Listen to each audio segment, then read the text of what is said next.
तो आइए चलिए देखते हैं पायरोलिसिस और क्रैकिंग। पायरोलिसिस बोलें या फिर क्रैकिंग बोलें, या फिर हम इसको एक और टर्म बोलते हैं थर्मल डीकम्पोजिशन।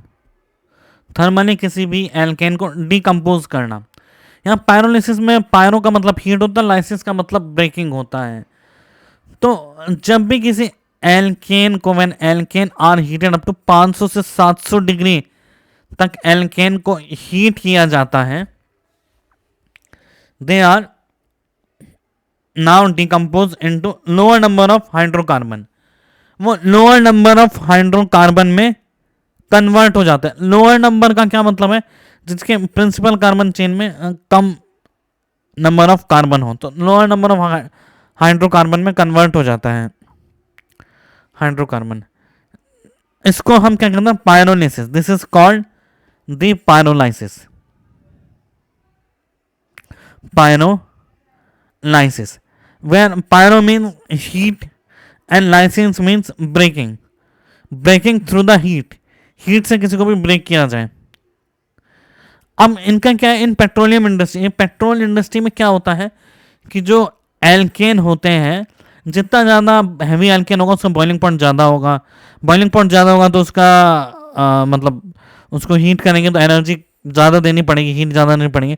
तो हमें चाहिए कि हमारे पास कम बॉइलिंग पॉइंट वाले हाइड्रोकार्बन हो। तो पेट्रोल में बड़े हाइड्रोकार्बन को छोटे हाइड्रोकार्बन में बदल दिया जाता है। So it is used in many manufacture of petrol. Petrol को हम गैसोलीन भी कहते हैं, पेट्रोल या गैसोलीन। तो इस तरीके से हैवी हाइड्रोकार्बन को हम लोअर हाइड्रोकार्बन में बदलते हैं। जैसे हमारे पास है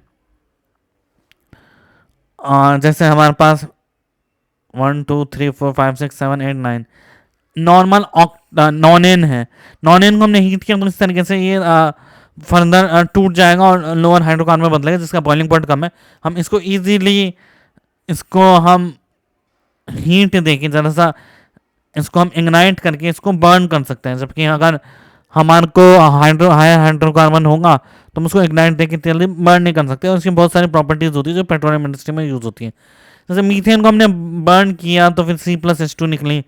इथेन को हमने बर्न किया 500 degree in absence of air, तो एल्कीन और H2 निकला, एल्कीन और H2।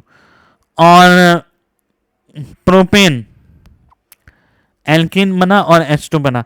इसी तरीके से अगर हमने प्रोपेन को हीट किया तो प्रोपेन को हीट करने में CH2 double bond CH2 plus CH4 ये बना। और जरूरी नहीं है इसमें कोई मैकेनिज्म नहीं होती, हो सकता है हमारे पास 2 ब्यूटीन भी प्रोपीन भी बन जाए और हाइड्रोजन गैस निकल जाए। तो अब इसकी मैकेनिज्म तो फ्री रेडिकल मैकेनिज्म होती है। एक्चुअली इसकी जो मैकेनिज्म फॉलो होती है, it follows the free radical mechanism. Free radical मतलब जिस रिएक्शन के अंदर फ्री रेडिकल बने। सो हम इसके बारे में लिखेंगे it follows free radical mechanism. ये फ्री रेडिकल मैकेनिज्म को फॉलो करता है। अगर हम इसका एक एग्जाम्पल देखें कि कैसे क्रैकिंग होती है, तो इस एग्जाम्पल में हम सबसे पहले एन ब्यूटेन जो है, एन ब्यूटेन को अगर हम क्रैक करें, मतलब इसको हीट करें हायर टेम्परेचर पे, तो 1 ब्यूटीन बनेगा। क्या क्या पॉसिबल प्रोडक्ट आइए इसके बारे में देखते हैं। आपसे जितना बन पाए, जितना पॉसिबल प्रोडक्ट हो आप बनाएंगे, सारा तोड़ेंगे जितने बॉन्ड पॉसिबल है। जैसे 1 ब्यूटीन बना, हमने बीच वाला हाइड्रोजन तोड़ा तो 2 ब्यूटीन बना। यहाँ हमने इथेन बना, इथीन बना, प्रोपीन बना और मीथेन बना और हाइड्रोजन बना। तो इस तरीके से एग्जांपल देखेंगे एन ब्यूटेन से हमारे पास क्या क्या पॉसिबल प्रोडक्ट्स हैं। तो ये सारे हमारे क्रैकिंग के प्रोडक्ट्स हैं।